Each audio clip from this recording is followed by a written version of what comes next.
I love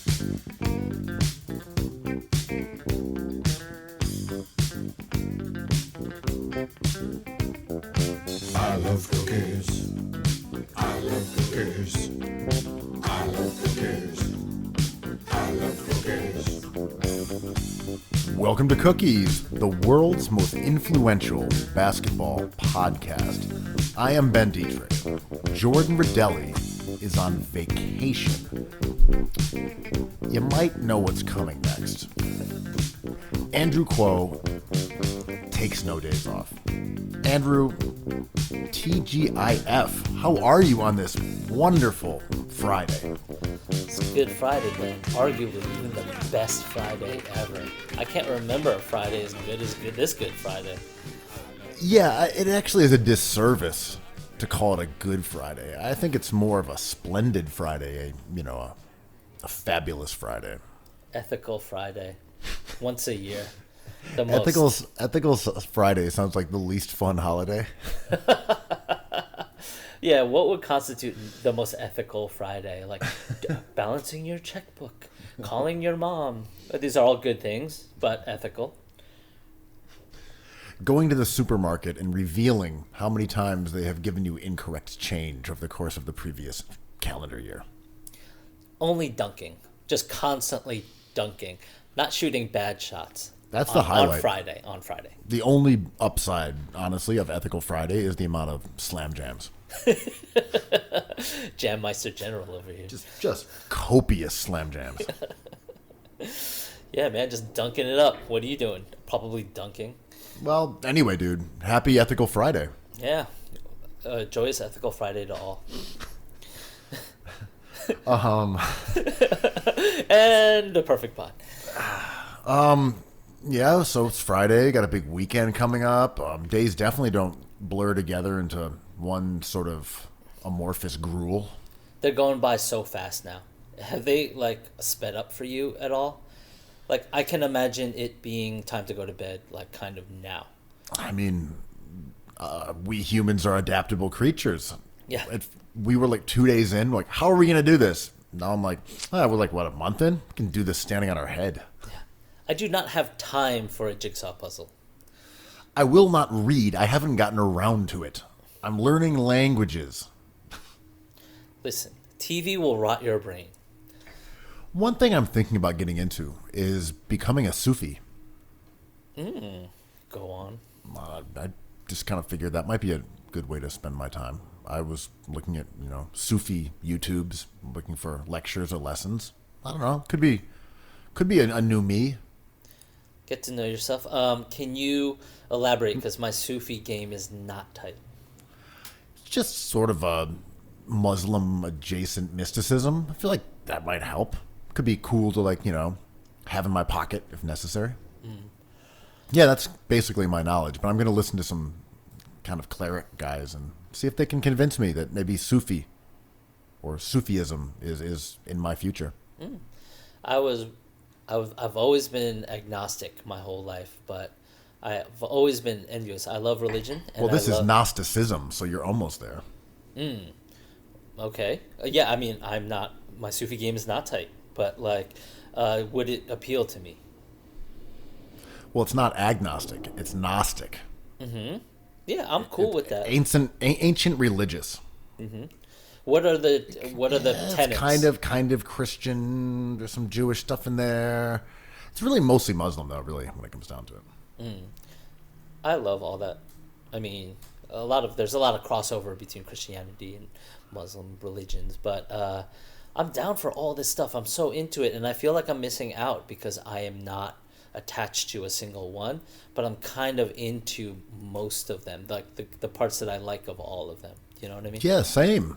I mean, I am not religious at all, but if it's between Sufism and reading a book, I know what I'm going to do. I'm going to be devout. I mean, the Sufi... If it means leaving that book on my nightside table and not having it inch closer and closer to me, yeah, I'll become a cleric. I mean, the explosion of the Sufi religion started with YouTube thousands of years ago. No one read about it.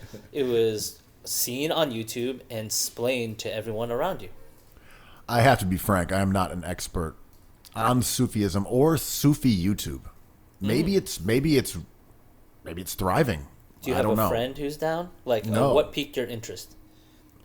Was just thinking about Sufis and like this could be a good time to like go off. What if you could pick a religion? Maybe the answer is Sufism, but if you could pick a religion to get behind, like now that we know about a lot of them on Earth and we've like accepted the legitimacy of a lot of them, like what would you go for? I mean, I think I'm telling you, I'm a big It'll be Sufi guy Sufi. now. I have Okay. huge Sufi aura. I don't know, you can't see me, but I do now.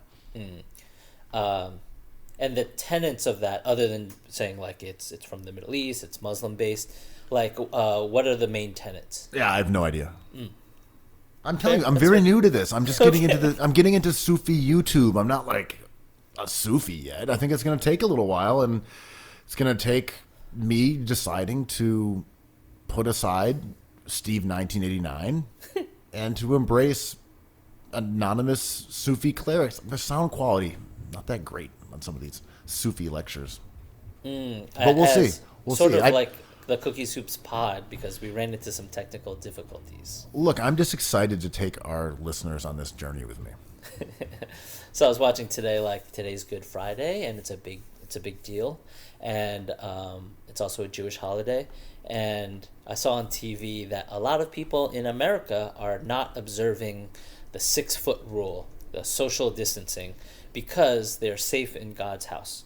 Once they enter the church and it's a holy day like today, the rules of the virus do not apply because God has protected them. I love that, but how do you feel about that, Ben? Well, as a Sufi, I agree. Go on. No, I was driving through parts of Brooklyn that are heavily populated by Hasidim, and I did not see a lot of social gathering.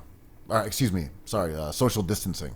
Did not see a lot of masks. And if you look at the maps of areas that are afflicted with that Rona, it corresponds with some of those neighborhoods.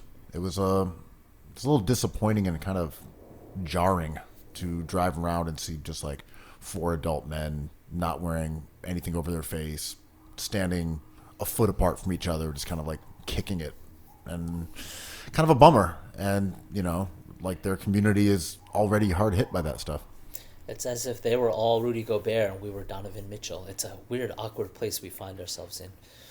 But I agree, like, in the darkest thing to think about is how this virus is hitting, as we talked about, low-income communities and maybe communities of color, especially African-American communities, as we're finding out with statistics, and how religion plays such a crucial role to these areas of America, like the South, and how this virus just has that dunk right there if people don't take precautions. And this has potential to be something that in 2 weeks we see it hit kind of hard in certain areas.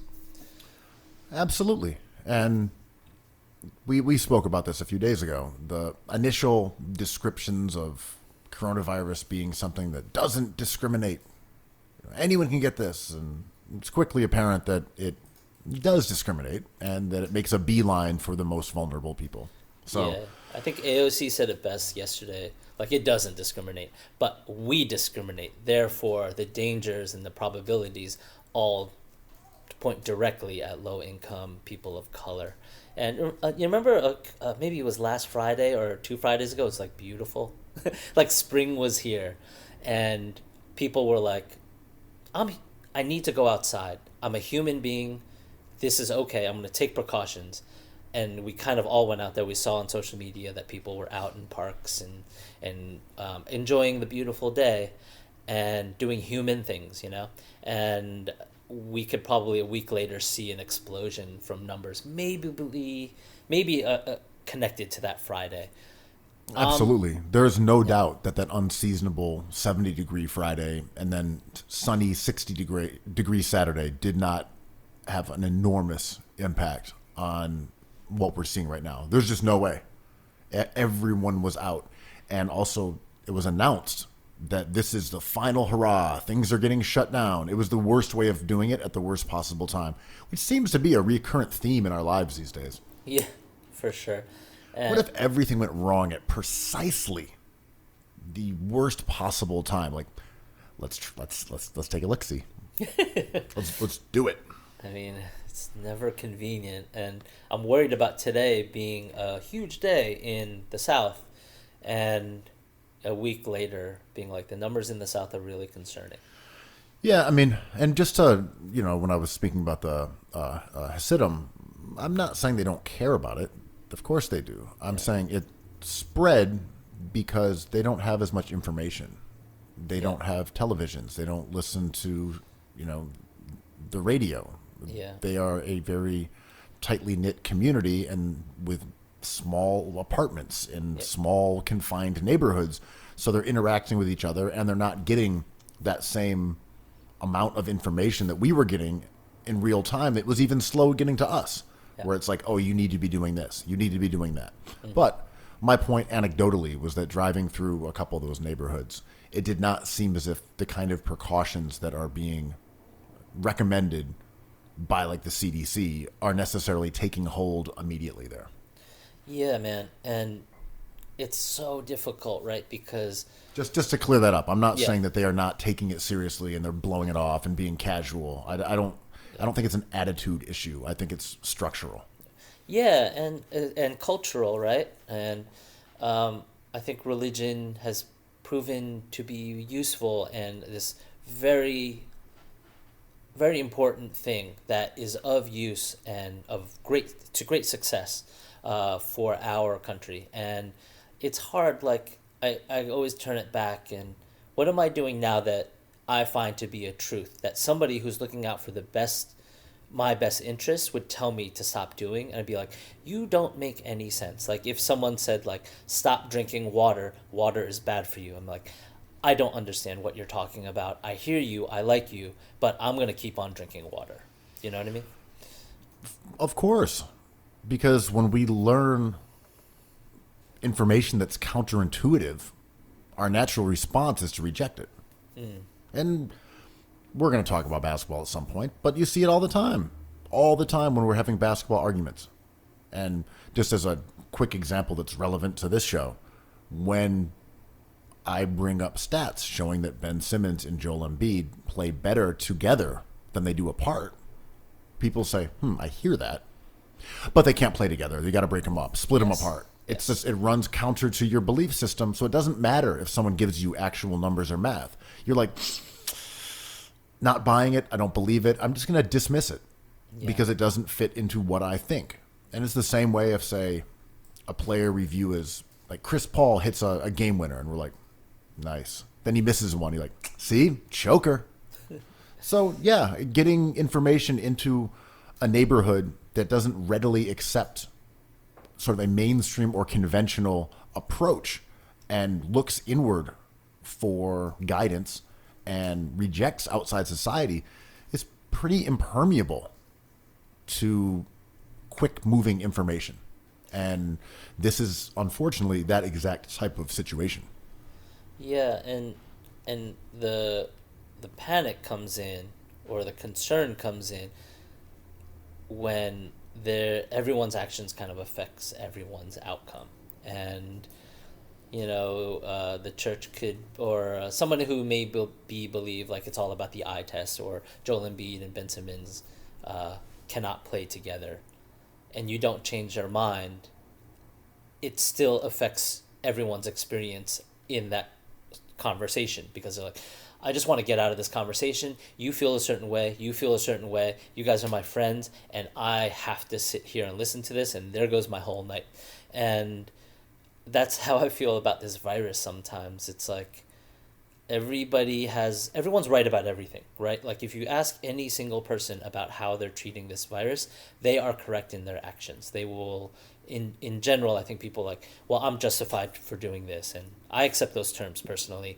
Everyone is right, but it affects everything. And when we see like New York miss the curve, it's like we didn't really have a chance here, realistically, For sure, but that's because people aren't right. And that's because de Blasio wasn't right. And if I was de Blasio, maybe I would have made the same error. Yeah. Who knows? He was operating in new terrain. He's not a guy who's dealt with a pandemic before. Yeah. He looked at it and said, all right, well, let's just wait a few days. Let's just see what happens. Instead, and he's correct every step of the way because we don't know, right? So, except that he was incorrect, and he should have shut the city down earlier. And he probably would have saved 40 to 50% of the people who at this point are sick or are going to die. Like, there is a lot of blood on de Blasio's hands, and I'm not really blaming him for it, but I'm saying there are consequences. If he had said on that Thursday night, we are done, shut it down, everything's closed, people would be alive that are not. Yeah, I agree. And that's where leadership comes in. And, like, it's easy to blame, you know, like, the cruelty of all of this is, like, we're yelling at each other. It's like, you didn't tip that person, or you shouldn't be going out. I'm like, we shouldn't be fighting amongst ourselves, because the policymakers and the people who can cause or enact swift change just with a thought have to take control here, and we're left to fend with our own devices, or you know, and we bicker about things that we shouldn't be bickering about. Yes, there are elements and places where individual responsibility matters, and those are worth talking about, because if we can modify behavior, that's a good thing. But ultimately, as I think we've been consistent in saying, the fault here lies with structure. It lies with, it could be de Blasio, it could be Trump, it could be the Republican Party, it could be with China, it could be with Cuomo. I'm just saying, it is the way that we encounter coronavirus as individuals is based very much on decisions that were made far above our pay grade or our power or influence. Mm-hmm. So if you're a delivery worker in Queens struggling to pay your bills, and you're still out there working for Instacart, and you end up getting coronavirus, and you bring it home to your family, and your mother dies as a result, hard to blame you, man. Yeah, I know. You know? Like, those are the results of decisions that have been made for decades. Yeah. And decisions that were made, like, in the last month. Yeah, I mean, I'll even see somebody in the grocery store, like, cough into the air, and I'm like, it's hard to blame you, man. I don't know what's happening, you know? Like, human beings cough, and human beings need food, and human beings can't predict when they're going to cough once in the day. And it was in the supermarket, and it bummed everyone out, but, like, I can't get mad at the individual anymore. This thing is, like, kind of has to have a world view to it, right? And an individual view. Yeah, I think it's both, but it's easy to get fixated on the individual. Like, a subhuman jogger runs by you on the street, spreading his slipstream of corona across 6 to 7 miles, all charted accurately on his phone app. Listen, boycotting Chef Boyardee is not going to save lives at this point. But, like, yes, the joggers should be jailed. We've covered this. But ultimately, we can't just jail the joggers. There's so many people that we can incarcerate. Like, you name it. yes, right. Jail him. Jail him. Okay, yeah. I can't think of him right now, but jail him. I mean, talking about, like, everyone in the government, throw him in jail, put him behind bars. County jail. Next stop.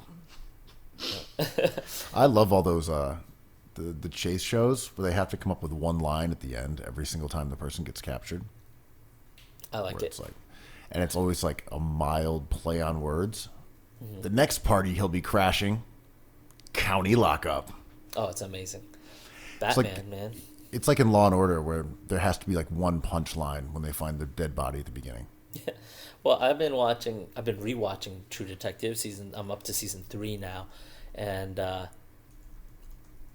I know I don't love this idea, and it's a very serious, brooding show. But even in season 2, Vince Vaughn is hilarious, and he has all those lines. It's like, I think one of them was like, "I got blue balls in my heart," you know, and it was like so funny to me. And I think it really turned people off when it was playing in real time, because it got horrible reviews and kind of wounded that franchise beyond repair. Maybe I thought it was an amazing season because it had every step of the way. He was that kind of comedian coming in with those lines, and it's like, next time you see me, you better have a gun, and it's just like, it was so satisfying as a procedural. I never loved that franchise. I only watched the first season, and I thought it looked great, and I liked the acting. Certainly some iconic moments with like the time is a flat circle, and Woody's great, and Matthew McConaughey, he was great. Yeah, like I liked it, and there was a couple episodes, the one that had the long scene with no cuts that was sort of a kind of a police raid in like a housing complex. Like there was fantastic stuff in that series. I did not love the fact that it ended up kind of a monster movie at the end, and the way they solved it wasn't particularly something that you could have put together as a viewer. I don't mean everything. Season 1. Yeah. Season 1. I don't think everything needs to be like a whodunit that you can solve. But when you're kind of like, what does it all mean? What is this? What is this? What could it be? And then it says like, oh, here's a clue. It's this guy. And you're like, oh, all right. Okay, now you go fight him in his weird cave. Yeah. Like it didn't feel like it pulled the different threads together into something that made the little, witchcraft figures in the woods all seem important. It didn't feel like it solved kind of its own riddle. I'm with you on that, and I can forgive. I'm with you in that in terms of movies. That's why Game of Thrones started frustrating me, because it was just kind of random. It was like roulette, character roulette, enemy roulette, coming back to life roulette. But I forgive True Detective in the sense that like the flat circle thing was about, when that idea came up 3/4 of the way through the show, or maybe halfway through, it kind of told you what was going to happen. It's like, we're doomed to repeat ourselves into infinity, and this is just like a slice of something that you think is a sphere, but it only has one dimension to it. Shout out to Kyrie Irving. And it rang more to me as like, I always think of Zodiac, the David Fincher movie, about the process, right? Like, you never catch the killer. The killer's out there. You never even see the killer, his face. But it's about the people chasing him. And the whole rewatching True Detective 1 made me realize it was solely about the relationship between Woody Harrelson and his wife. That was the crux of the entire story. And he was trying to figure out his midlife crisis. I think it being a character study is absolutely the best way of viewing it.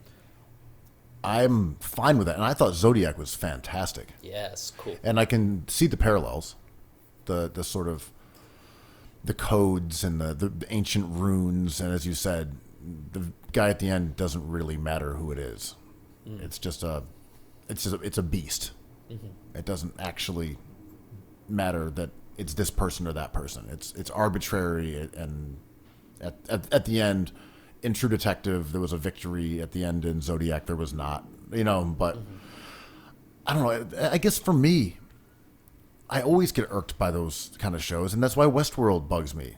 The world building of these giant riddles where they have to keep expanding upon them because the show has to keep going. And if there was an idea of some sort of concrete riddle, an enigmatic centerpiece, it ends up getting perverted and mutating into a zillion different things because now you have to have a season 4.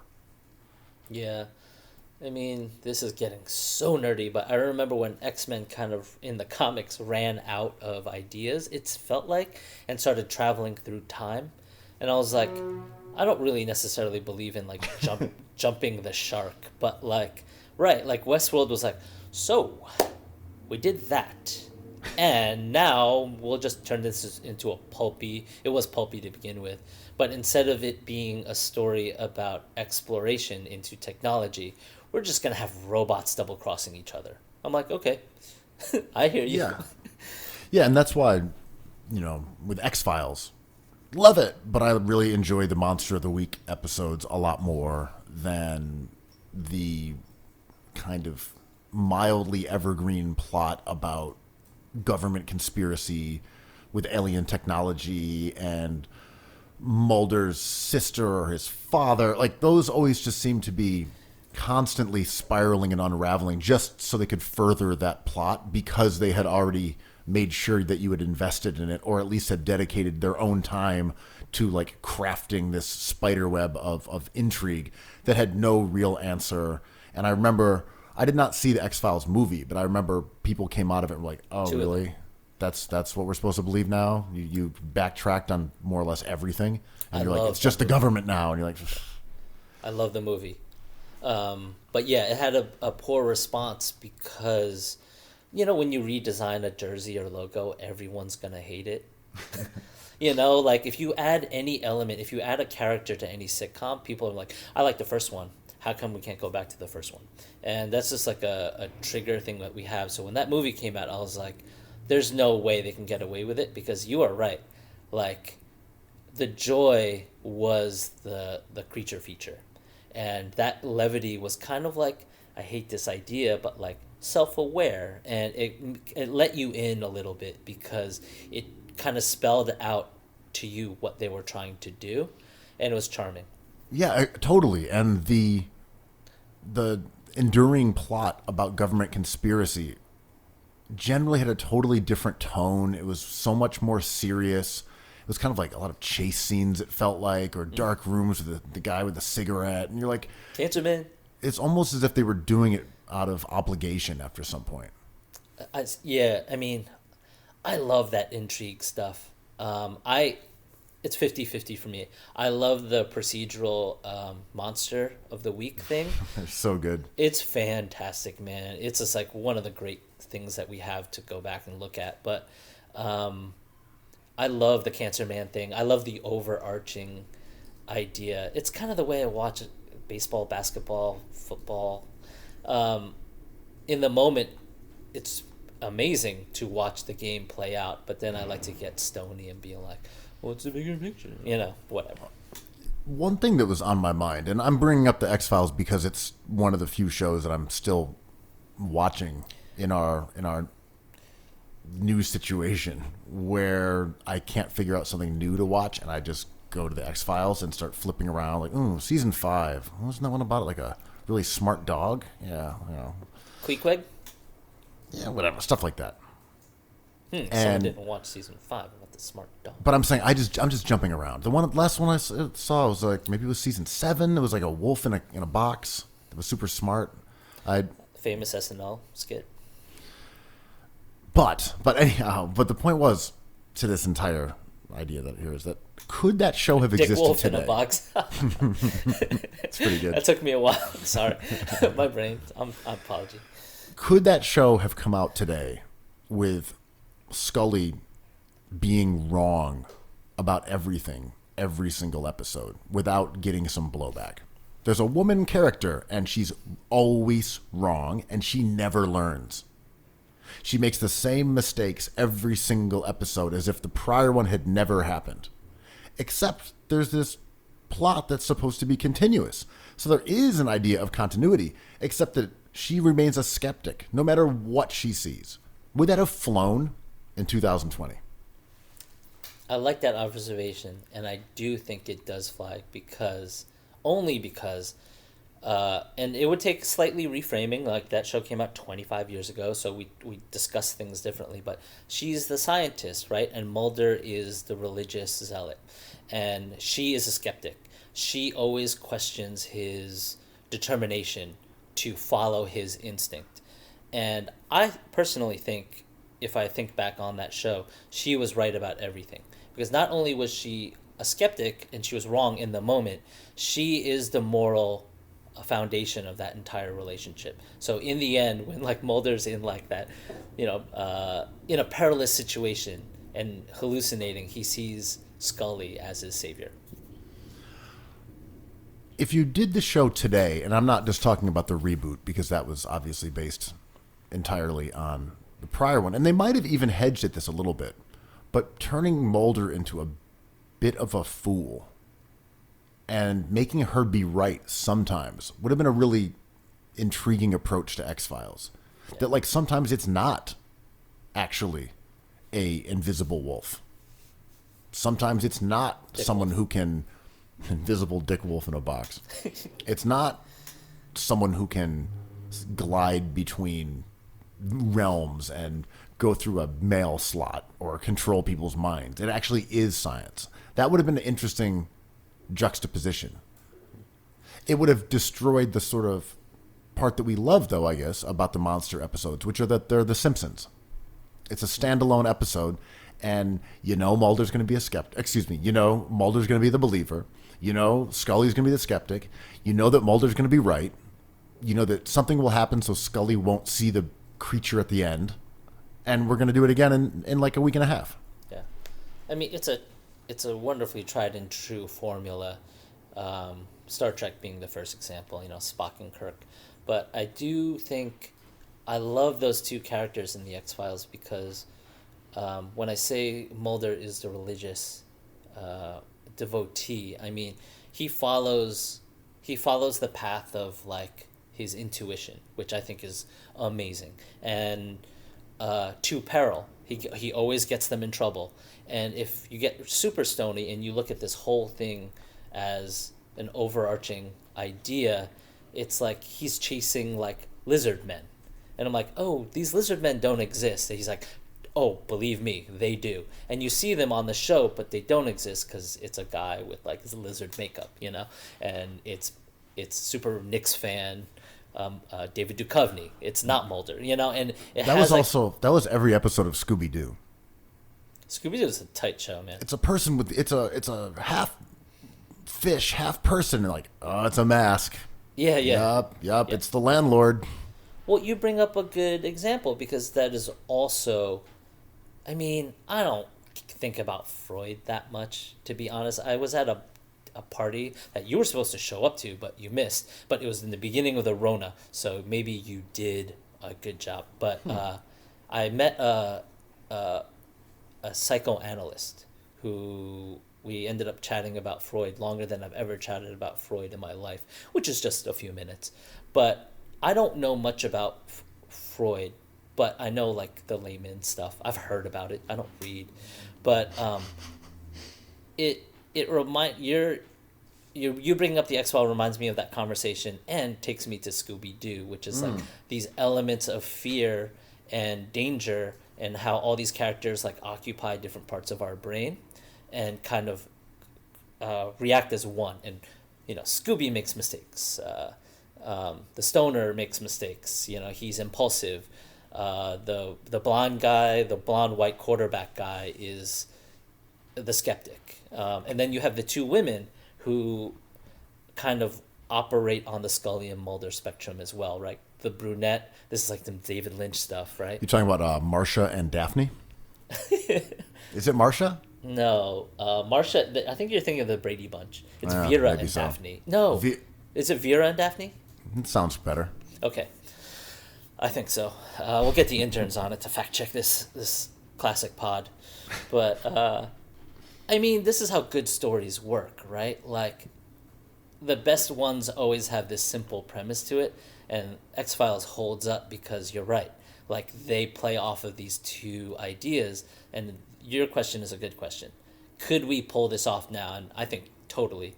In True Detective Season 2, Rachel McAdams is the Mulder, and the drunk guy, I forgot his name, Irish actor, famous, anyway.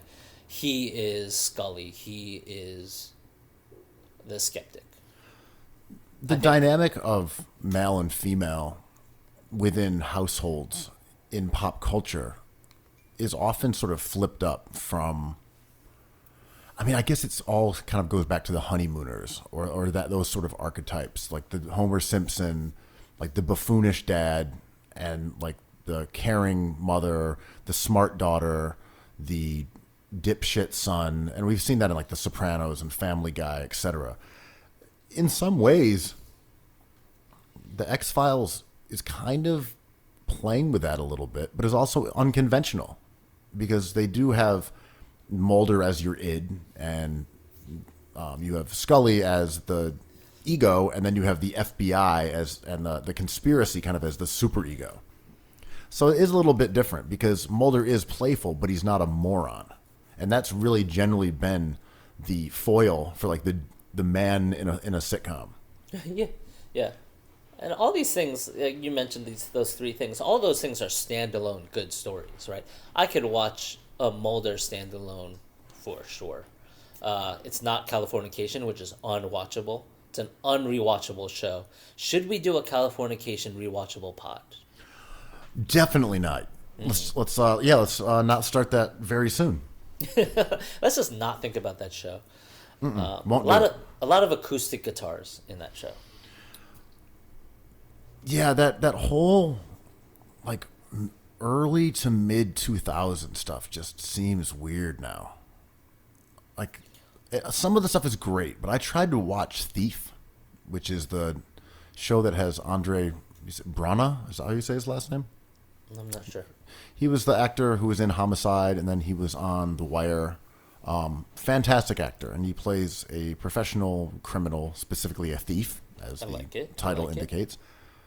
But I tried to watch it, and it just had all these like moving cameras and like kind of punchlines and weird colors. I'm like, oh no, this is early 2000s energy. This is 2005, 2006. Like it made me feel like, I don't know, like the Klaxons were about to start playing or something. Dude, Electroclash came out 20 years ago. I was about to go to bed last night, and I saw that the Strokes album came out, and I had to listen to it. I was like, I cannot go to bed without listening to this entire album. They came out 20 years ago. Does that even make sense? There's basketball players dunking in the NBA now that weren't born when Is This It came out. I mean, what about Kenyon Martin's son applying to be in the 2020 NBA draft? I mean, these juniors, these sequels to the NBA players, I can accept because they just keep on coming. Like, is Dwayne Wade 2 in the NBA yet? Or is that going to be next year or 5 years? I can't tell. Yeah, a couple. I don't know. I just feel like the mid-2000s are at this point the generation or the era that we have not figured out yet. It took us a little while to figure out the like the early 2000s, but we kind of got there. Mm-hmm. The mid-2000s are confusing in a lot of ways. And it's they were like transitional, right? Technology was in transition. Yeah, are we just gonna remember the Decemberists and Hell Hath No Fury? Like, is that that era? I mean, we haven't even started getting into like deep V shirts and like shutter shades. Like hats. That's going to become trucker hats. That's going to become like nostalgia in like 6 years, maybe 5 years. It'll be like full throttle mid 2000s nostalgia. We're already seeing it with like the Von Dutch stuff. Like it's already happening. Yeah. There was a point in like the mid 2000s where I looked around and I saw all my friends on like bicycles with deep VTs. Like remember Fixies? Yeah, and this was kind of post Fixie. It was like Ryan McGinley, like beater bicycle kind of stuff. You know, like you just find one, and it wasn't the Williamsburg fixed gear scene, which is another thing entirely. But I remember looking around, seeing all my friends in deep V's, like distressed, really good, like jean jackets, and some sort of hat situation where it was like not a fedora, but like a hat, and a lot of both men and women had that like leather string that they tied around their head to keep their ponytail in tail. Do you know what I'm? Yeah, the Olenek. Olenek? Yeah. Olenek. How is he not a Nick? I don't know. But what are those things called? I was thinking about them the other day. I'm like, those are distinctly 2006 to me. I don't know. It's a very James Edward Olmos American Me vibe. Yeah, I mean, that era of New York friend circle ended up doing great things, and they opened up cool restaurants and bars. But it's funny how we were all so into that style, and I don't really think about it because it was such an in-between kind of statement, right? Yeah, I think about going to LRG parties that Kanye showed up to. Yeah. At like odd lofts in like the Flatiron. Yeah. Yeah, man, and like a lot of streetwear, a lot of polka dots all over print. I love that. So that was, you're talking about like the reverberations of hologronics, right? Like the Kanye colorful Nike Dunks, fresh shoes, kind of like it was more rap and more dance based. I'm thinking of more like Kings of Leon scene. Do you know Gotcha. what I mean? Yeah, yeah. I'm more remembering that it was sort of like streetwear's first emergence as it's a genre unto itself. Mm-hmm. Like 10 Deep and like those kind of brands. It was And- skateboard adjacent. It wasn't quite Yeah. Supreme. There was a separate crew with Supreme Yeah. and Zoo York was big. I don't know. Yeah, that didn't cross over yet, which was kind of like cool, right? Because now it's a little bit more unified, which is also cool in its way. But like you can get somebody kind of flipping between these styles really quickly. Back then, Like people back were then just- on the south side of Williamsburg, all the kids wore Mishka yeah, because that's where their office was. It was like yeah. people wore Mishka who lived around there and probably went to the store. Dude, Prince Street and Lafayette, all Supreme. 555, like we talked about before. No Brooklyn Industries, though. No one really rocked that Brooklyn Industries look. No one's ever been into Brooklyn Industries. No one knows what happens in there. They have messenger bags, I guess. Defend Brooklyn Industries. I don't know. But yeah, it's interesting to think about that era. And that's, I mean, the X-Files were kind of winding down then. But it was such a weird in-between for everything because I think you saw Apple kind of making its move, but not quite getting there. And you saw all this technology. I like went to insound.com the other day and didn't realize they had shut it down this week. But do you remember InSound? What was that? I forget. It was a online store meant to like basically an online other music, and I think that that documentary is coming out soon, which is going to make me feel so old. But it was just a shop, and it was Pitchfork adjacent a little bit. It's when Pitchfork had that moment. So if Tapes and Tapes got like a best new music, click to InSound and buy it with your gotcha. InSound Yeah. account, and you get a free T-shirt and a signed poster, you know. And I think it was a really cool way for people who didn't live in New York City to get these great albums that were hard to get years before. And I didn't know it was, I know it was bought by a record company, I want to say like Sony or something like that, but it was alive up until a few weeks ago, which shocked me. I mean, this is that era that we were talking about basketball-wise that is hard to define as well because it was a transition period. And, you know, you had the Celtics win one. You had the end of the Detroit era. You had the Lakers with Kobe and Pau Gasol. You had, you had LeBron, who was still with Cleveland. Always the Spurs. The Spurs won one there in the middle of nowhere. Just 2007 Spurs. Yeah. Yeah. That was that. I think you are accurate in calling it a time of transition because it was really kind of the forefront of going online, of like the logging on of a society. And man, I have really good memories about like going to see MIA and Spank Rock at McCarran Pool. I was there. Yeah, for sure. Like that shit was cool. Yeah. Like that was an interesting time, and it was for all the cartoonishness of Williamsburg and how it ended up becoming as a utterly repugnant place. It was the coolest place on the planet in a lot of ways, or maybe the East Village, or maybe the LES. But like New Yorkers really had it on lock there for a little while. One of my most consistently bad takes I've had forever is I'm pro hipster. I love them. I love people who are excited about stuff. Like people who line up to see Spank Rock at the pool. Awesome. I don't like jerks, and there's jerks everywhere. So if you meet a hipster that's a jerk, that's just someone you don't like. But I love that whole community that was like hungry for new music and new things to wear, and like the internet and starting trends, and it was awesome. And I think of Williamsburg in that era fondly because it felt like something was happening. And we've talked about this before, but when you travel to other countries, and I hope we'll get to do that soon, you see the effects of Williamsburg in places like Portugal, even Taipei, London. It's like there's influence of the kind of businesses they have there and the community of like these small neighborhoods. To me, it felt like the first time that globalization had filtered down to us culturally, and there was a bright future. And I know it sounds schlocky now that when you look at like, well, Diplo's using Baye Funk and he's giving it to MIA, and it's like one world culture, and we know it's not that simple.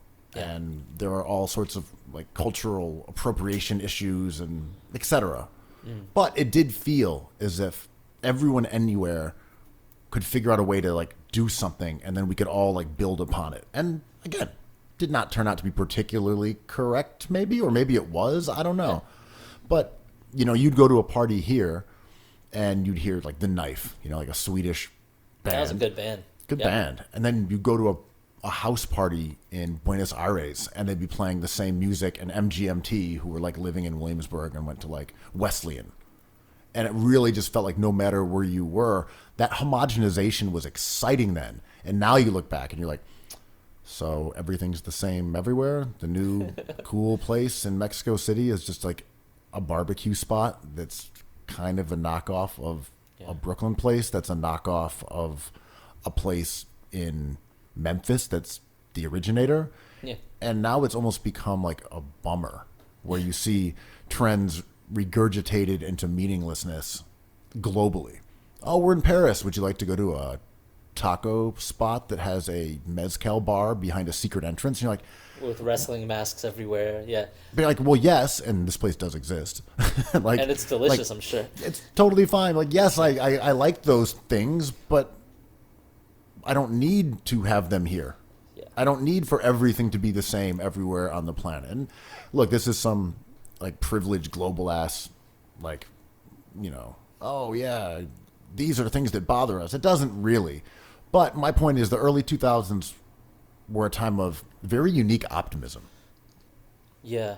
And I think what you're talking about is economic, kind of. This is about money, because being in The Knife, being MGMT costs money, right? Like, you record, you have instruments, you have a way to create music, and then you go and perform, and people have to have clubs and liquor licenses and all that. And I think the texture you're talking about that existed at that time exists on social media, where it's become identity politics, right? And everybody is fractured on the internet, arguing nonstop about how they signal their own identity. And I think there is so much of that texture on Twitter, Facebook, not so much TikTok or Instagram, unfortunately. But the arguments and the bickering we do there is an articulation of what you're talking about. Maybe?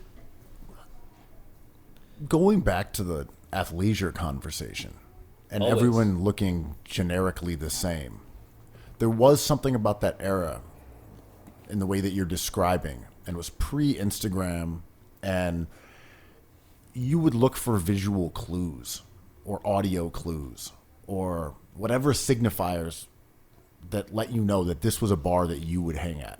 This was a person that might have similar interests. This was your spot. And are they playing the music I know? Are they playing the same stuff that they're playing in New York? Are they playing are they dressing the same way? Like, are they picking up these clues that have been being laid down globally, and we're all on the same page? And I think that was an interesting part of that. And I think that goes back for years. If you travel in Europe far before this, you would see people and you'd have to kind of pick up, like, all right, are they underground? Are they indie? Are they subculture? And like now, I think a lot of that has shifted to just being homogenous, because now we know who the cool people are. The cool people puts up a photo of them wearing this, and then every stylist sees it, and it gets passed along to celebrities, and then celebrities pass it along to Fashion Nova, and like things happen and get dispersed so quickly now. Yeah, high low. The gap between high low is flattened, like in a way I never thought, in a speed I never thought would happen. But it's kind of cool, and we can understand it. And um, I think like the way we used to argue about rap music was so a part of my life. For example, like Biggie, Tupac, their top favorite rappers. Wait, were you a Jay-Z or a Nas guy? Jay Z. Same. Yeah, Nas was awesome. Illmatic was great, but there's a couple songs off of It Was Written. The Firm has Phone Tap, but then he kind of like is just whatever. And that was the era that Outkast was rapping, so I was like, I can't think about Nas anymore, man. There's good music out there. I don't know. That's my Nas soapbox. I'm sorry, but and Jay-Z was perfect for a decade. Yeah, I agree with all that. And the Jay-Z Nas argument was much like every basketball argument. It was based on values. It was based on purist morals about how music was supposed to be made and how it was not supposed to be made. Because Nas, even though he's always been on a major label, was seen as like the street representative. And Jay-Z, although also from the Marcy Projects, but kind of like fell into the Hype Williams, kind of flashy, fisheye lens. It was not only his embrace of like Versace and like mafioso stylings and money and just becoming, I mean, he was in if you look at when he blew up, it was, other than his sort of street stuff, it was very much of that era, the hyper materialism. Yeah. But he also moved towards like down south beats, and yeah, man, he would rap with, Timberland and the Neptunes, and so yeah, Nas was still like a large pro, man. Yeah, he almost had that Metallica vibe where every upcoming Nas album was like, I'm going back to when it was, like Illmatic. This will remind you of the real shit. And I'm like, you can change. It's okay, but Nasty Nas is back, baby. Yeah. And the way we're talking about this, like right now, seems maybe foreign to a generation, but the way they argue about, or the way we all argue about politics and Trump and Bernie. Man, they're still doing it. They're just doing it with like, Nicki and Cardi. They're doing it with Jake. They're doing it with J. Cole and Kendrick. Like, it's happening. I've seen teens. Emo rap versus I've seen teenagers walking down the street having these exact same arguments, and it like warmed my heart. That's awesome. I was like, look at you little boomers arguing about J. Cole or something.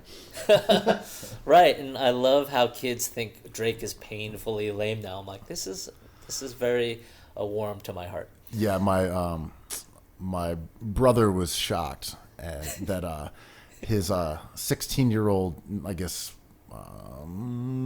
brother-in-law, much younger, was like, wait, you listen like Rick Ross? Like, he's an old man. Yeah. Oh my God, he is. Yeah. He's like, we listen to Playboy Cardi, like like 2 Chainz, like those are father figures. What are you talking about? And he's like, I'm just shocked. I thought it was cool to listen to Rick Ross. And shout out to Rick Ross, who's like still good. But yeah, like what young people are attracted to is not necessarily like the same metric as like an overall view of it. But let me tell you my one theory on Nas's lack of success post Illmatic and post It Was Written. Nas did not have the ability to rap well over beats that were not traditional boom bap tempo. And I think that was the cause of everything.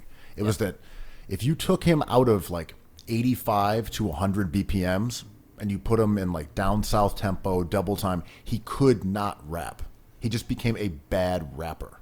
And to me, that was always it, was that you look at the worst Nas records, like, like Hot Boy or like Big Girls. It's when he tries to do a different tempo that's out of that like boom bap ass style.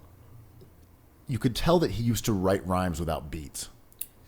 Yeah, I mean, he wrote them in the same cadence. So when he started writing rhymes to beats, I think he struggled to do that. That's at least my theory. He just could not rap if it wasn't like East Coast tempo.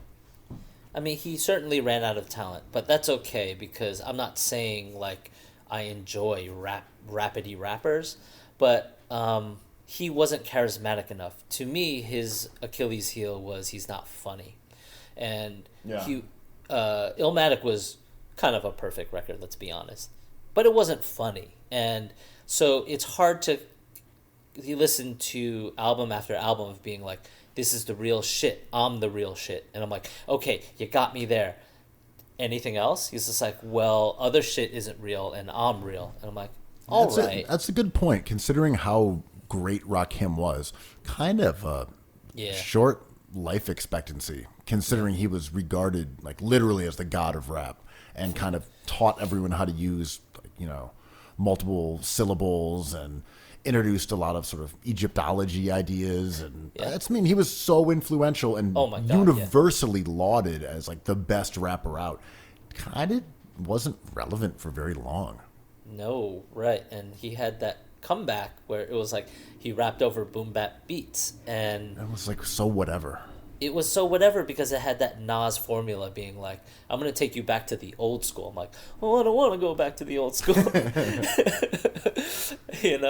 And the joy of listening to old Outkast albums or UGK albums or even those Jay-Z albums you were talking about, it's like those jokes are still so amusing and funny and clever and like genius, And Outkast had this kind of otherworldliness to them, literally and not literally, that, because they would rap about space and aliens and UFOs, and they were just so creative that I think they will sound fresh for decades.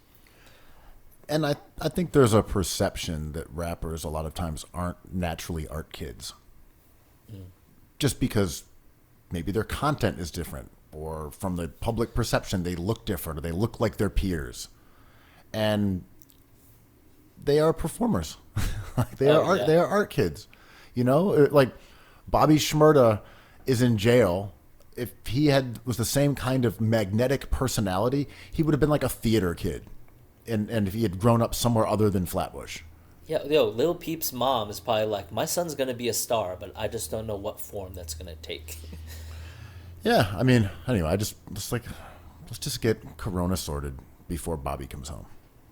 That's not fair, man. That guy's in jail for our sins, sitting there in prison, and we're going to release him into a world of COVID? Not on my watch. Yeah, get me back in there. Although it's probably a nightmare in wherever he is. I forget. Is he in New York? I think he's in Elmira or Attica or one of those. Is 6ix9ine back on the Twitter? I have not seen him. He's out, though, but I have not seen him at all. While we're talking about the 90s, and this being a basketball pod of sorts, I was going back and looking at, because I have nothing better to do, looking at the free throw rates of some of the titans of the 90s. Because we hear about James Harden being sort of a cheeser. I've never heard him referred to as a cheeser, but I know exactly what you mean. He's a cheeser. that he's kind of using unfair chicanery to draw fouls, and it's not in the spirit of the game, and he's uniquely a annoying modern presence, and he takes a lot of threes, of course, which are deeply unethical. But I went back and looked at foul rates for the icons, the guys that we view as being the players who played the game right. Enhance. And guess what? You'll be interested to know that guys like David Robinson, Karl Malone, Charles Barkley, the 50 greatest players of all time, these guys. Beloved guys like Sean Kemp, Kevin Johnson, the Rain Man, all of these guys, KJ. All these guys went to the line in some cases far more than James Harden, or at least as much. And you're talking about free throw rate, right? Right. So free throw rate as like a product of what percentage of your shots. What's the best way of saying this? Like, if you take 10 shots, field goal attempts, and then you get like 7 free throws, that would be a free throw rate of 70%. So Harden takes a lot. We know this. He doesn't lead the league, but he takes a lot. But you go back to David Robinson, like, there were a couple seasons where he was 70%, 72, 62, 69. Like, nuts. David Robinson lived at the line. Karl Malone lived at the line. Charles Barkley lived at the line. And weirdly, we don't think about him like that. Sean Kemp. Like, there was one season where Sean Kemp took 12 field goal attempts a game and 8.5 free throws a game. That's all he did. He just went to the free throw line. And we think of Sean Kemp. What was him? How do you conjure Sean Kemp? The Rain Man, windmill dunks, dunking on the Knicks. Yeah, like, dunking on Chris Gatling's misshapen head. Chris like, Dudley, right? Was that? I mean, he dunked on everybody, but not even Shaq, right? Because he was intentionally fouled. These other dudes, Malone, Barkley, like Barkley had 4 years out of like a 4-year stretch, 66% free throw rate. James Harden, politician. James Harden's never crossed 60%. Yeah. I mean, Karl Malone was a politician. He would be lobbying for fouls the entire game. He would ISO and try to draw contact. And remember, this was the era of hand checking. So he was just trying to draw something observable. And he lived at the line, and he's one of the all-time great scorers, not because he was a mid-range assassin, it's because he shot free throws.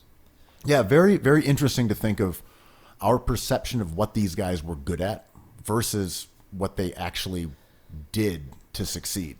And, we knew they drew fouls and they're physical players, but you look at it and you're like, Karl Malone, kind of not good at anything on offense, except for drawing a shit ton of fouls and scoring like at the basket.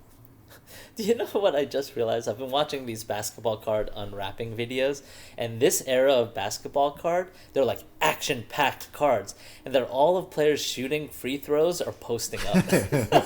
There's no one dunking, It's all like Karl Malone action shot, and he just has his back to the basket holding the ball. But yeah, that's the thing. Like, Malone is the best example because I was thinking about this and inspired to take a little deep dive because there was yet another one of those little clips floating around, like, Mailman was a beast. And they were all, like, look at his footwork. And it was him taking and making, because it was highlights, a zillion insane fadeaways. Just impossible shots. I'm like, they all look great, He's doing all this footwork, and then he's flying backwards and heaving up, 15-footers as he's at a 45-degree angle from the ground with a defender closing out. And I'm like, I bet he wasn't that good at those. And I went and looked at the numbers, and you're like, all right, you were shooting 39% on mid-range shots from 10 to 16 feet. You were shooting 41% from 16 to three-pointer. Like, this is late in his career because we don't have the numbers for earlier. But at his, like, most skilled, at his oldest, when you would assume that lost arts like the mid-range were at their peak, like 39% on mid-range, like, get the fuck out of here. Like that's trash. I call fraudulent on I call fraud on all the people standing for Karl Malone. Karl Malone's not anyone's favorite player. Everyone's like, he's so good. I'm like, get out of here. No one likes Karl Malone because even in that era, he was so boring. No one liked him. We just hated when he was in the All-Star game. Like, could we just not? Okay, he's an All-Star. Could we just not have him play because no one wants to see this shit?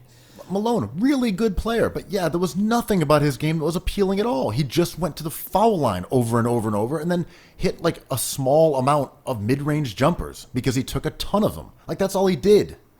Not like perimeter wizard James Harden. It's a joy to watch. But the irony here, man, is that we know that these guys couldn't pass or dribble or shoot anywhere on par with the guys today. We know they couldn't. Nope. They just didn't have that ability. Magic Johnson could barely dribble with his left hand, as great as he was. We just know they don't have the skill set. And that's how things work. Cell phones get better. Computers get better. Basketball players get better. But they weren't even good at the shit that they are allegedly being lauded for. Like, oh, David Robinson. Oh, imagine if the players today had that, that turnaround 12-footer. Oh, yeah? You want to know the numbers? Yeah, he took 52% of his shots from mid-range. And this is over his last 3 years. He was old as dirt, but this is all we have. From 3 to 10 feet, David Robinson, 31%. From 10 to 16 feet, 39%. 16 feet beyond to the three-point range, which he did not shoot from, 34%. Like, get out of here. They weren't I'll even. apologize They weren't even. for him. Good, they weren't even good at the shit that we pretend they were good at. I love David Robinson because of just dunks and blocks, but the last 3 years are tough. He had a bad last 3 years. But yeah, I know, to your point, yes, it's like Nas is a top 5 rapper. I'm like, but he's not funny, and he has no dexterity, and he does one thing well, very, very well. But is that it? Like, if you take John Stockton or DJ Premier off the table, does Karl Malone and Nas exist in the same way? They can only do one thing. If he was funny, I'd be like, oh yeah, he could do other stuff. But they're unitaskers, right? But that's the thing, right? That was the era of like 20 and 10. Oh, 20 and 10, that's a star. Build around Vin Baker, 20 and 10. You know, give him enough touches in the paint, he'll give you some points. Because he's shooting around the basket, he'll have a little bit higher field goal percentage than someone who's taking jumpers. He'll get to the line a little bit, and he'll get you some boards. Like, cool, 20 and 10. That's pencil him in. That was that entire era. You look at, pre-Iverson, who created the position of scorer distributor on and a high level. The NBA, and the entire NBA. The entire NBA. The Genesis. But if you look at pre-him, that's all the league is. Scoring specialists and 2010 guys. So I'm not saying that David Robinson wasn't a wonderful player and shouldn't be listed as among the greats, nor Karl Malone. But let's not misrepresent what they were good at, because they were not good at shooting. They were not good passers. They could not do a lot of things. Malone and Robinson, they were like pretty good passers. Like, I take that back. They couldn't dribble the ball particularly. Yeah. But like the idea of them having these like weird lost arts of mid-range jumpers, man, they sucked at them like everybody else. Yeah. And the pushback you're going to get from this is just like an argument simulation. It's just like, did you even watch the games, bro? I'm like, okay, I rewatched the entire Utah, Bulls finals. Okay, but they would just body these soft players of today. And I'm like, I don't think so, but now we're just arguing about things that we can't prove, right? Yeah, and the thing is, again, I am not diminishing how great they were. I'm more saying we can diminish. Let's diminish, man. I mean, it's well, okay. I'm saying how good they were in the league at that time. Yeah, they were great. Yeah. I'm saying let's not pretend they were different players than they were. Let's not pretend that David Robinson was some magically good jump shooter that would be an anomaly today. No, he wasn't. He wasn't good at making those shots. He sucked at them. Just like every other big guy does. Just like every big guy today sucks at making 16-footers. Yeah. I think the player that really encapsulates all this is Kobe Bryant, right? The way we even talk about Kobe Bryant on this Good Friday would be like, he was the best player that ever walked on the court. I'm like, we are taking this very far, which is cool, but like, there's people out there who, like enjoy numbers and, bring up the fact that he got swept by a lot of these other teams. Like Tim Duncan swept him with Shaq, Kobe and Shaq. And like, I believe, if I'm getting that right. But, Kobe has as many facets to his game as every other player, but, we see him as this perfect closer who dropped 120 points in a game and never lost in the finals. I'm like, this sounds like Mulder stuff to me. Well, what is confusing about basketball is that these arguments that we make about pop culture, like, all the music from our respective high school era just happens to be the best music that was ever made. We just happen to conveniently like all the stuff that came out when we were 16 years old and believe it is the paragon of artistic creativity. And like those same feelings towards basketball players, whether it's like Allen Iverson or whether it's Karl Malone or Michael Jordan or whoever, or for younger people, Kobe Bryant, because they were kids when they watched Kobe Bryant play. Yeah. It's so natural, but it's also it's completely natural, except for at that point we didn't really have numbers. We couldn't really dig into this stuff. We had points per game. We had box scores. There was no internet. If you wanted to find out someone's like stats for the season, I don't even know how you would do it. You had to wait for the leaders to be listed in the newspaper. Dude, you'd have to buy basketball cards. Yeah, but like I remember that every now and then they would list the leaders, like who are the leading scorers in the NBA, like the top 10. The New Like York Times had that. Yeah. yeah, and so it was much easier to just use your emotions or what you had seen on that one game. Like if you grew up in New York, you had Knicks, you had Nets, and maybe you had WGN, so you got Chicago games. Like if you were out of those markets, or you didn't see any of those games, you didn't see those players except on TNT or on NBC. Like we didn't watch basketball like we did. We didn't have the numbers like we did. It makes sense that all this mythology still exists, but it's also compelling how easy it is to just take it apart. My good buddy sent me an article where it was like an oral history of Larry Bird. And my friend is a Celtics fan. He's a great guy, but he's part of the BMM. He's a supporter of the BMM. And he sent me this article about all these players talking about playing Bird. He was like, he was the fiercest trash talker of all time. I'm like, let's go. I love oral histories of everything. And it was like, he said he was going to sink that shot, and he did, and he never let me forget it. I'm like, is that it? Did he put that into a rhyme? Did he, like, insult your kids? Did he untie your shoes? Did he throw some hypothetical soup at your face? Like, that's all? He said he would body you and make this shot, and he did.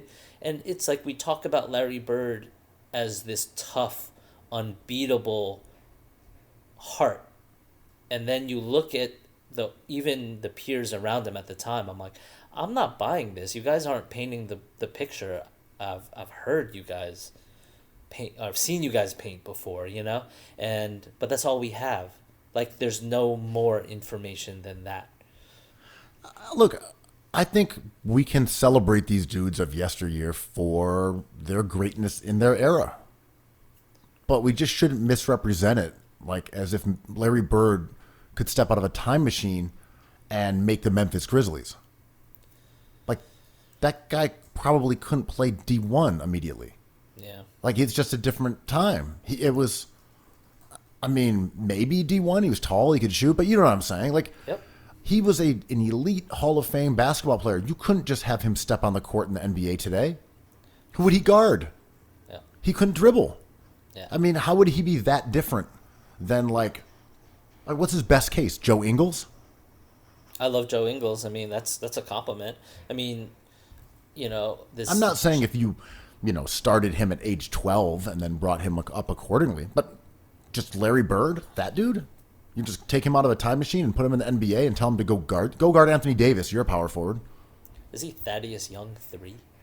How would he guard Thaddeus Young? Yeah, I know. I mean, yeah, and this is tough because this is influence versus actuality, and he would adjust, and we'll never know, and he'll have different doctors and different coaches. But, right, he wasn't especially fast or mobile or healthy. No, I'm saying not only was it a different era, it was a different type of technology and biometrics and health and training, etc. Yeah. And where I kind of like see my own reflection when we talk about this is like, hopefully we'll all be enjoying the NBA in 15 years and having somebody next to us be like, oh, James Harden was the best. I'm like, no, man, Bronny is the best thing we've ever seen. Fuck James Harden, man. And it's just like it's a flat circle, man.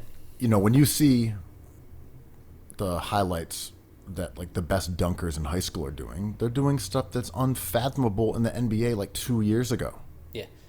And I remember, in high school when those of us who played basketball would like hang out, and I was kind of tall, so like I would always try to dunk and I'd always miss. And then you threw it down a couple times though. I was able to dunk in college because I grew about 1.5 inches. In high school, I could get like a volleyball down. I never got a clean dunk in high school. Did you tell me one time you ooped in the alley in game? No. I caught one in-game dunk in college, but it wasn't an organized game. Like okay. it was pickup ball. Okay. But I remember there were some guys who could do like a 360. Like in high school, and they're like, "Whoa, that's crazy!" They could bounce the ball up and like reverse it, and you're like, "This is nuts." Yeah. Like the stuff that they're doing today was literally unfathomable. You could not have imagined that someone would catch the ball over someone's head, pass it under both of their legs, and then like twist around the air and dunk it. Like, Like no one on the planet had done that. It just wasn't a thing. Yeah. I mean, I love that stuff. It's like, show me. It's like sort of how like you watch those cephalopod videos on YouTube where the squids are like looking at each other solving puzzles and be like, oh, I got this. It's going to take me half the time to solve that puzzle to get that morsel of food because they're observing stuff. And, Yeah. and that's what I mean by influence. It's like I just think it's like the meme, like the limit does not exist. Like we can't even imagine where this is going to go because it just keeps going. And this brings me way back into like sitting late at night listening to the Strokes album before going to sleep last night. And they gave up. It's clear that years ago they have just given up as people who tried to make good sounding music and energetic or creative anything. They just stopped trying. But their skill is they're still doing it. And I was trying to think of all the things in life that can operate this way because it's kind of interesting in its disinterest. And, you know, when an artist or a painter gives up, there's a potential that they become really interesting. But it doesn't really happen in sports or movies or music as well. You know what I mean? And there's only one direction for basketball to go in, and that's constantly up. There's no meta moment. Do you know what I mean? There are probably individual players who we could say Except for Ron Artest. had like the art of giving up. I love that. You know I love that. You know, someone like Melo. Again, not saying definitely Melo. I'm saying maybe someone could say, you know, when he decided to stay with the Knicks and cash checks and play in the Garden and stay around, you know, legitimate fashion weeks and Legitimate fashion weeks. and, you know, just kind of do his thing in New York despite the fact there wasn't a lot of upside here. One could argue, and I'm not making that argument, that he sort of gave up. He's like, you know what? I don't need to be in the finals. I'm good where I am. I'm going to get my buckets regardless. I'm going to get paid regardless. I have a no trade. You know what? I'm good. You know who I think of? Rasheed Wallace. Because he's not like Derek Coleman or like Sean Kemp. Like he didn't get hurt and like get big, body positive, and his skills didn't fall. Like you hear the coaches and assistant coaches that have worked with Rasheed Wallace, and they're like, he could have been the GOAT. He had everything, but it seemed to us that he enjoyed the game so much and enjoyed being around his peers so much that he kind of let his own game slide a little bit, and he stopped trying is the wrong word, but he was disinterested in being the alpha, which I thought was so interesting. And he was good for a really long time, but he kind of became a teammate glue guy where coaches were like, he has the potential still to be an alpha. Right. Maybe someone like Andre Iguodala could be viewed in that same prism of a guy who was a genuine star in Philadelphia, even if he was not embraced as such by that city. Made all-star teams. But he was, he was very, very good. He's awesome. Yeah. And AIG. Great two-way player, great passer. You know, he was a legit star for Philly. And if not a superstar, he was a star. Yeah. And he found a role in Denver and Golden State that seemed totally suitable for him. And he probably could have gone somewhere else and been, you know, received more attention and more commendations. But he got his money. He got to win championships. He got to play in a role that really did suit him. And he was happy with that. So I guess it's not giving up, but it's getting in where you fit in to a degree. Yeah, it's giving up the dream of being the one, right? And I think all excellent teams, you can probably work to find that example everywhere. Like, because she did that in Detroit. Oh my God, she did that in Portland, kind of. You know, like he was younger in Portland, but absolutely, Chris Webber kind of did that in Sacramento when Peja Stojakovic was just bombing. I need to relitigate that too. I want to see his numbers, but yeah, I think good teams have this. There's different ways to formulate good teams, but if you have that Iguodala or Rasheed Wallace who are still good, who are willing to be disinterested in being the alpha, you got something going. I never judge Chris Bosh. I generally never judge what makes a player happy.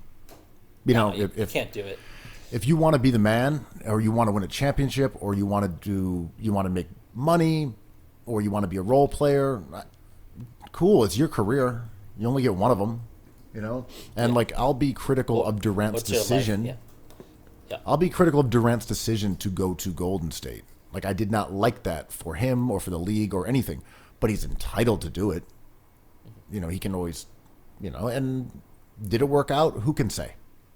I guess got 2 finals MVPs, you know, cool. Like that's pretty good. But, you know, I think also I could not be mad at Melo for saying I'd rather stay in New York and get my money here and live where I am and be around my friends. Like, why are you saying that would I move to Cleveland or Chicago for 3 years? No one goes to Cleveland on vacation. But who would do, like, I wouldn't do that. You wouldn't do that. Would you move to Milwaukee for a better job? You're like, no, fuck that. Yeah. Right. Yeah, I would go for a friendship, you know, or an opportunity. And it's hard to figure out where people place those values. And yeah, you're right. It makes me think of the hate Kyrie Irving gets when he says, like, yo, my life is big. It's not just basketball. And everyone's like, how dare you? If I had your skills, I would be obsessed with basketball. I'm like, but you don't. Kyrie Irving is his own dude. Yeah, I mean, it's cool if Giannis says, I'm going to spend my entire career in Milwaukee. That's important to me. Do your thing, man. If Giannis, like, I've spent... Weird flex. But okay. If he says, I've spent 9 years in Milwaukee, giving it my all, kind of like to try somewhere that's a little bit warmer. Kind of want to play in Miami with, like, Jimmy Butler. I think that might be really fun. I'd like to have a house that's on South Beach and go over Biscayne Bridge in, you know, Porsche Carrera. Like, that feels like that might be me. Retiring early is the American dream. Let's do this. Every tech baron does it. Like, go for it, Giannis. Yes. Yeah. Cash out and retire to sunny Miami. What's that arena called? I don't know. The Live Lounge or something. Right. Something about stone crabs. Yeah. House of Diamonds basketball facility. I told you I went there during an Art Basel, and it felt like the whole thing was under, no pun intended, a heat lamp. Like, the lights were red in the corridors. I'm like, I'm just like a sizzling piece of drying out food. Little teriyaki. Yeah. A little sweet, a hint of sweetness. Yeah, Miami has, they had a club called Hyde that was inside the arena. I don't know if it became Live afterwards or if it's still Hyde. I don't know, but there is an actual club in there. And I remember going in there during the, like, halftime, you know, which is not that long, whatever, it's like 15 minutes or something. And it was like pulsing music and people standing on couches and confetti coming down and bottle service coming out with, like, maybe they didn't have the actual sparklers that you can smell because of, you know, fire hazard, but they're coming out with champagne bottles with, like electric sparklers. And it was just like 4 a.m. in the club, but at halftime of a Miami Heat game. Where's Ronnie Cycli's party? Shouldn't he be cashing in on this D-Nice-a-thon stuff? Yeah, seriously, he's everywhere. He's DJ like Ronnie. He's like a legit DJ. Yeah. One time I Google image search DJ Ronnie Cycli, and it was a huge party scene, and I saw somebody in the middle of the crowd in a suit that said, like, happy birthday Ronnie, with, like, a basketball hoop and a rim and a net, I think, and it ended up being our buddy. He's like, oh, that's me. And I zoomed in, I enhanced, and I was like, that is you, sir. He was like, oh yeah, I showed up to his birthday in a suit. I love cookies. Friends in high places. I love cookies. Yeah. High Hot places. places. I love cookies. Well, we've done it. Another 5 days in a row of Cookie Soups, the world's most influential basketball podcast. No one thought we could do it, but here we are. We showed them all. TGIF. Have the best Friday, Ben. You too, buddy. Cookies. Cookies.